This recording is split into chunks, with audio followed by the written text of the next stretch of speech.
साथियों, आज हम इस बारे में बात करेंगे कि अब तक जितनी भी व्यवस्था धर्म बनी हैं, उन सबके केंद्र में किसी ने इंसान को नहीं रखा है ना, आदमी को नहीं रखा।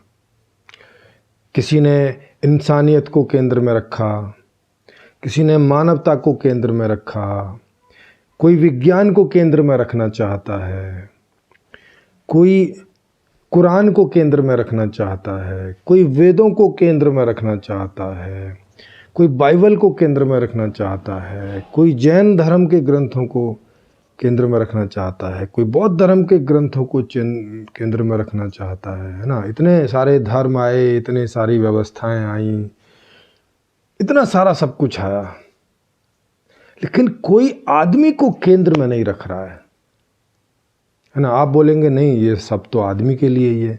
नहीं, लेकिन आदमी इनडायरेक्टली आदमी के लिए, आदमी जैसा है उसके लिए वैसी बात नहीं हो रही है। ये पहली बार होगा पूरे इतिहास में, पहली बार होगा ऐसा पूरे इतिहास में कि आदमी को केंद्र में रख के बात होगी।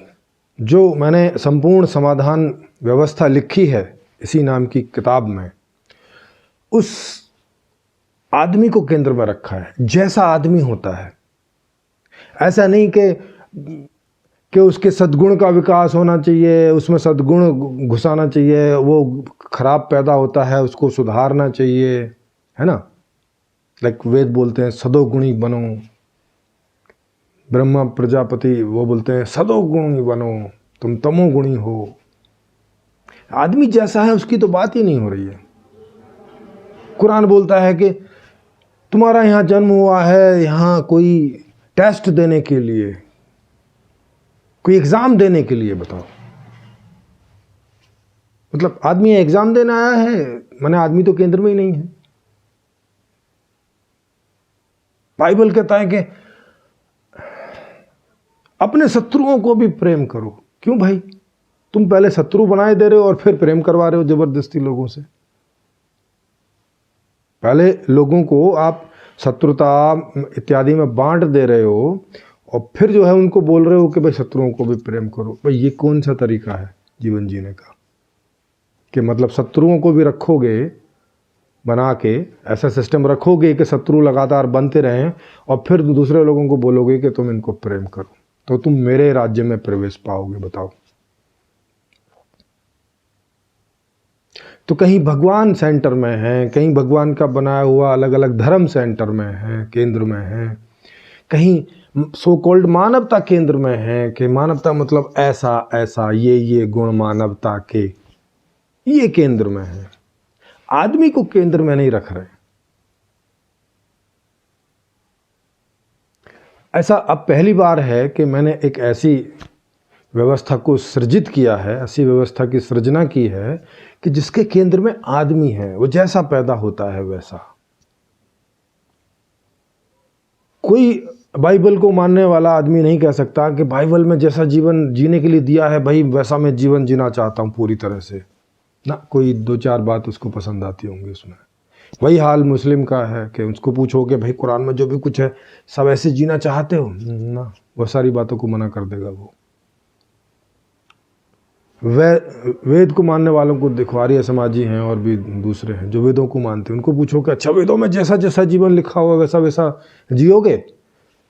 ना बाबा ना, हमारे बस की नहीं है, ये तो साधु संतों की बात है, वही जी सकते हैं। बुद्ध धर्म के ग्रंथों को पढ़ो, वो भाई उसमें जितने जितने 33 नियम और 21 नियम और 18 नियम ऐसे, भाई ये नियमों का पालन करना जी, ये तो अरिहंतों बुद्धों की बात है, वही जी सकते हैं, ऐसा हमारी बस की नहीं है। कोई भी जैन को आप जैन ग्रंथों के आधार पर जीता हुआ नहीं देखोगे पूरी तरह से। सिखों को नहीं देखोगे कि जो जो वहां सब कुछ लिखा हुआ वैसे ना।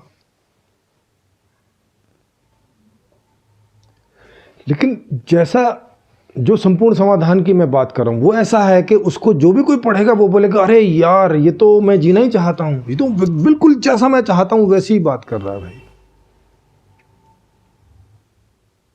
किसी को भी आप संपूर्ण समाधान के बारे में उसको समझा के या उसको पढ़ा के, माने उसको पढ़ ले, समझ ले क्या है, और उसको पूछोगे कि भाई ये एक ऐसी व्यवस्था की बात हो रही है, तो आप इसमें जीना चाहोगे कि नहीं चाहोगे, कि ये व्यवस्था आपके जीवन में है तो आप इसको फॉलो करोगे कि नहीं। अरे भाई फॉलो करने की बात कर रहे हो, अरे हम तो चाहते ही ऐसे हैं, हम तो बैठे थे इंतज़ार में कि ऐसा कब जीने को मिले और हम फटाक से वो जीना स्टार्ट करें। और जिससे भी पूछोगे, आप बच्चे से पूछोगे जो बिल्कुल अनपढ़ टाइप का है, अभी मतलब 5-7 साल का, माने बातचीत करने लायक हो गया है, उसको उसके हिसाब की बात संपूर्ण समाधान में उसको बताओगे कि बेटा ये ऐसा ऐसा है, बोलेगा हाँ मैं तो यही चाहता हूं जो इसमें लिखा हुआ है। कोई कम बुद्धिमान, कोई बहुत बुद्धिमान, कहानी किसी से भी पूछोगे वो इस संपूर्ण समाधान को पढ़ के, सुन के, समझ के बोलेगा कि ये तो मैं जैसा जीना चाहता हूं उसी जीवन की बात कर रही है ये किताब, उसी व्यवस्था की बात कर रही है। भाई ये व्यवस्था तो चाहिए। और उसी पर आधारित जो उसका दर्शन है, मानव जीवन जो संपूर्ण जीवन दर्शन है, उसका नाम है किताब का, उसको पढ़ोगे तो देखोगे अरे ये तो हमारी ही बात कर रहे हैं भाई, बिल्कुल जैसा मैं हूं उसी की बात हो रही है, जैसा मैं जीना चाहता हूं उसी की बात हो रही है। वही पूरा दर्शन है। नहीं तो आप पीछे के किसी भी दर्शन को उठा के देख लो, कोई भी दर्शन से आपको लोग पार्शियली सहमत मिलेंगे, मतलब उनको लगेगा कि हाँ कुछ कुछ बातें ठीक हैं, भाई सारी तो ठीक नहीं है। लेकिन संपूर्ण जीवन दर्शन जो भी कोई पढ़ेगा वो लगा अरे ये तो बिल्कुल यार मेरे मन की बात करती है, एकदम मेरी इच्छा वाली बात कर दी भाई, ये तो मैं चाहता ही था। ऐसी ये 2 किताबें हैं, संपूर्ण समाधान और संपूर्ण जीवन दर्शन। संपूर्ण जीवन दर्शन जीवन के बारे में पूरा बताती है, और वो एक ऐसी किताब है कि उसको आप पढ़ेंगे तो पढ़ते पढ़ते साथ साथ कन्फर्म करते जाएंगे, खुद से प्रत्यक्ष प्रमाण से कन्फर्म करते जाएंगे, हाँ हाँ यार ऐसा ही तो है, ये तो हमारा अनुभव ही है। अपने अनुभवों से उसको आप वेरीफाई करते चलेंगे। संपूर्ण जीवन दर्शन ये हो गया। संपूर्ण समाधान एक पूरी व्यवस्था की बात है, उसमें देखेंगे हाँ यार ऐसी तो व्यवस्था हमें चाहिए, ऐसी हम चाहते थे एकदम, इसमें जरा इधर और उधर नहीं, बिल्कुल हमारे हिसाब की है। तो उसको पढ़ते पढ़ते आपको ऐसा लगेगा कि ऐसे ही हम चाहते हैं, यही व्यवस्था होनी चाहिए। तो इस तरह की ये दोनों किताब मैंने आपको दी हैं जी। अब देखिए ये संपूर्ण समाधान किताब की मैं बात कर रहा था जो मैंने लिखी है, या आप इसका नाम आपको पढ़ने में आ रहा होगा, ये संपूर्ण समाधान, और इसके नीचे लिखा हुआ है नई सामाजिक राजनीतिक अर्थव्यवस्था। मतलब ये एक वो कंप्लीट व्यवस्था है जिसमें अर्थशास्त्र भी है, जिसमें राजनीतिक शास्त्र भी है पूरा, जिसमें पूरा सामाजिक विज्ञान है, पूरा समाज का ढांचा है पूरा।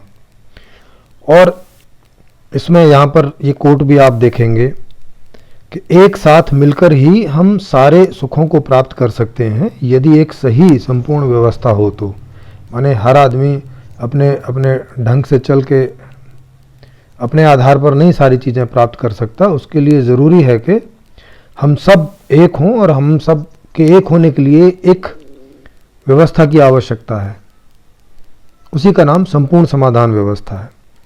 इसमें आप देखेंगे कि इसमें बहुत सारे प्रकार के टॉपिक हैं जिन्हें आप इसमें पाएंगे कि व्यवस्था में सरकार के उद्देश्य एवं जनमत संग्रह क्या हैं, इस पुस्तक को पढ़ने का क्या उद्देश्य है, यहाँ से ये पुस्तक स्टार्ट होती है, जीवन का मूल उद्देश्य क्या है, अर्थशास्त्र की मुख्य नीति क्या है, अर्थशास्त्र की मुख्य नीति में परिवर्तन जो मैंने किया है जो सही, क्या इच्छाएं अनंत होती हैं, चिंतन मनन करने की प्रक्रिया क्या है, क्या प्राकृतिक संसाधन सीमित हैं, जनसंख्या बहुत ज़्यादा है, यदि ज़्यादा है तो उसका नियंत्रण किस तरह से हो सकता है बड़े आसानी से, आर्थिक समानता की क्या बात है, क्या लोग अच्छे या बुरे होते हैं, फिर उसका निष्कर्ष, फिर इस तरह से ये सारी बातें करते हैं। फिर ये अध्याय 3 है जिसमें मूल सिद्धांत है 4 है, सुखों के प्रकार हैं, फिर इसमें ये बहुत तरह के सुख होते हैं, व्यक्तिगत, शारीरिक, मानसिक, भावनात्मक, चेतनात्मक, पारिवारिक, सामाजिक, समष्टिगत। ये सब सारी चीज़ें आपको इसमें जो है दिखेंगी कि प्राकृतिक का क्या अर्थ है, सांस्कृतिक का क्या अर्थ है, न्यायशील व्यवस्था का मतलब क्या होता है, अर्थ की क्या परिभाषा है, न्यायशील अर्थव्यवस्था के मुख्य बिंदु क्या होते हैं, ये सब आपको इसमें ये पूरा शिक्षण व्यवस्था के ऊपर है ना। ये देखिए आप, शिक्षण प्रशिक्षण क्या है, माने व्यवस्था में शिक्षा और प्रशिक्षण किस प्रकार से होंगे। ये कर्म के प्रकार हैं, माने जिसको रोजगार और जॉब बोलते हैं, ये सारा उसके बारे में है। फिर ये सरकार, शासन, नेतृत्व के गठन की प्रक्रिया क्या होगी, उनकी पात्रता क्या होगी, उसकी प्रक्रिया क्या होगी, समझ रहे हैं ये सारे। ये सब चाहे वो आजीविका आयोग होगा, संस्थाओं में नेतृत्व के गठन की प्रक्रिया होगी, शासन यानी प्रशासन और लोक सेवकों के गठन की प्रक्रिया, वाणिज्यिक के लिए, कृषि क्षेत्र के लिए, राष्ट्रीय सुख सुविधा नीति, संरक्षण नीति, ये सब आपको इसमें देखने को मिलेगा। समुचित अर्थशास्त्र क्या है, मुद्रा का सही स्वरूप क्या है, ये सारी चीज़ें आपको इस पूरी किताब में जो है देखने को मिलेंगी और बहुत सारी चीज़ें। तो पूरी की पूरी व्यवस्था का इसमें मैंने इसमें आपको सृजन किया है इसमें। अब जो दूसरी किताब है तो संपूर्ण जीवन दर्शन, माने सुखी जीवन का अज्ञात सूत्र या उसका फॉर्मूला, सूत्र को अंग्रेजी में फॉर्मूला बोलते हैं। तो इसमें भी आप देखेंगे कि ये मैं हूँ और ये इसमें बताया है कि इसका उद्देश्य क्या है लिखने का, ये पूरी तालिका है। जैसे आप देखेंगे इसमें कि पुस्तक का उद्देश्य क्या है, आत्मज्ञान और जीवन दर्शन, और मांडुक्य उपनिषद मैंने बाद में जब पढ़ा तो मुझे उसमें पाया कि जो सारी बातें मैं कर रहा हूँ जीवन दर्शन के बारे में, ये इसमें मैच करती हुई हैं। तो मैंने उसको इसमें आधार भी बना दिया ताकि लोगों को ऐसा ना लगे कि ये कोई मैं पहली बार बात कर रहा हूँ। तो फिर उसमें जितने सूत्र दिए हैं 12 सूत्र हैं, इसमें 12 सूत्र दिए हुए हैं टोटल, उनकी विस्तारित व्याख्या है ऐसे करके, पहला, दूसरा, तीसरा, चौथा, 8वां, 9वां, 10वां, 11वां, 12वां मंत्र पूरा 1 से लेकर 12 तक। फिर इनके इसमें 4 अवस्थाएं दी हैं, तो उन अवस्थाओं में क्या संबंध है, उनमें कैसे प्रवेश कर सकते हैं, उसमें जैसे जागृत अवस्था है उसमें कैसे प्रवेश होगा, स्वप्न अवस्था में कैसे प्रवेश होगा, सुसुप्ति अवस्था में कैसे प्रवेश होगा, ये अहम क्या है, अहंकार क्या है, इच्छा, काम, वासना क्या वो हैं जो लोग समझते हैं या कुछ और है, सुख दुख क्या है, स्मृति या याददाश्त क्या है, ये आप यहाँ विभिन्न प्रकार की बातें देखोगे। भावनाएं क्या होती हैं, स्वतंत्रता क्या है, कर्म का सिद्धांत है तो क्या है, नहीं है तो क्यों नहीं है, ये सारी चीज़ें देखोगे। आत्मा क्या है, कॉन्शियसनेस किसको बोलते हैं, धारणा, ध्यान और समाधि के असली मीनिंग क्या है, तुरीय अवस्था में कैसे प्रवेश होगा, सत्य, प्रेम, न्याय, पुण्य क्या चीज़ होती हैं, अच्छाई और बुराई क्या होती है वास्तव में, और अगर होती है तो उसके मूल कारण क्या है ना। उसके बाद में फिर सारांश है। तो ये पूरी की पूरी किताब जो है इसी बात पर आधारित है, आप देखेंगे। तो ये दोनों प्रकार की किताबें हैं। अब इसके अलावा आप देख सकते हैं कि YouTube चैनल है हम लोगों का एक, जिसका नाम है, आप ये ULM हिंदी करके डालेंगे तो भी आप इसमें जो है कर सकते हैं, ULM हिंदी करके, ठीक है ना। इसको ULM हिंदी को क्लिक करेंगे तो यहाँ पे एक इस तरह का वो आएगा लोगो, है ना, ये जो लोगो है इसको आप क्लिक कर देंगे तो ये यहाँ पे पूरा चैनल खुल जाएगा। आप देख ही रहे हैं कि यहाँ पूरा चैनल खुल गया है। ये इस चैनल में आपको बहुत सारे वीडियो हैं, कम से कम 250 के आसपास इसमें वीडियो हैं। आप ये प्लेलिस्ट देखेंगे तो ये देखेंगे कि किसी में 16 वीडियो हैं, 42 हैं, 1, 11, 7, 6, 45, 23, 17, 3, 25, 23, ये इतने सारे वीडियोज़ को आप देखेंगे मिला के, तो ये 250 के आसपास हैं। और इसमें बहुत सारे जो हैं लाइव टेलीकास्ट भी होते हैं, वो अलग हैं इसमें, ये रहे सारे। जैसे ये आप देखेंगे कि ये बेरोजगारी का कारण क्या है, क्या बेरोजगारी का कारण मोदी जी हैं, क्या कोई प्रधानमंत्री होता है, तो ये बहुत सारे तरह के हैं। तो इस पर आप जाइए, इसको सब्सक्राइब कीजिए, इसको आप लाइक कीजिए, इसको शेयर कीजिए अगर आपको लगता है कि ये ठीक है। यूनिवर्सल लाइफ मैनेजमेंट करके ये पूरा पेज है यहाँ पे। इसमें आप देखेंगे कि बहुत सारे वीडियोज़ की इसमें लिस्ट पड़ी हुई है। जो वीडियोज इसमें बहुत सारे लाइव हैं, बहुत सारे इसमें डाले गए। तो यहाँ पर भी तो कम से कम कुछ भी नहीं है तो 150-200 वीडियोज से ज़्यादा यहाँ हर विषय पे पड़े हुए हैं। तो इस पेज को आप लाइक कर सकते हैं, शेयर कर सकते हैं। इस पेज से आप ज्वाइन हो सकते हैं। बहुत सारे लोग ज्वाइन हो रखे हैं। ये बहुत सारे वीडियोज हैं जो आप देख रहे हैं। लगभग हर विषय पर ये वीडियोज इसमें बोले हुए हैं, हर विषय पर। यहाँ पर भी 200 से भी ज़्यादा वीडियोज हैं यहाँ पर भी। तो ये है, इस तरह से आप इस संपूर्ण समाधान या ULM टीम के मेंबर बन सकते हैं। ULM टीम से आप जुड़ सकते हैं। उसके लिए लगभग वीडियो के हर एक YouTube में हर वीडियो के डिस्क्रिप्शन में आपको इसका लिंक मिल जाएगा। ये टेलीग्राम का लिंक है जिसमें हमारा ये चैनल है। इसको आप खोलेंगे तो ये साइट में खुल जाता है। तो इस universal life next system forum का टेलीग्राम का ग्रुप का लिंक, जो भी आप वीडियो देखेंगे, जो भी लेटेस्ट वीडियो हैं पिछले 10-12, तो उनके डिस्क्रिप्शन में जाएंगे तो इसका लिंक आपको मिल जाएगा। वहाँ से आप इस ग्रुप को ज्वाइन कर सकते हैं और यहाँ आपको सारी सूचनाएं उसकी मिलती रहेंगी और यहाँ पे चर्चाएं भी चलती रहती हैं। उन चर्चाओं में भी आप भाग लेके और उससे खुद को और औरों को भी आप लाभान्वित कर सकते हैं। लाइक करें, शेयर करें और सब्सक्राइब करें,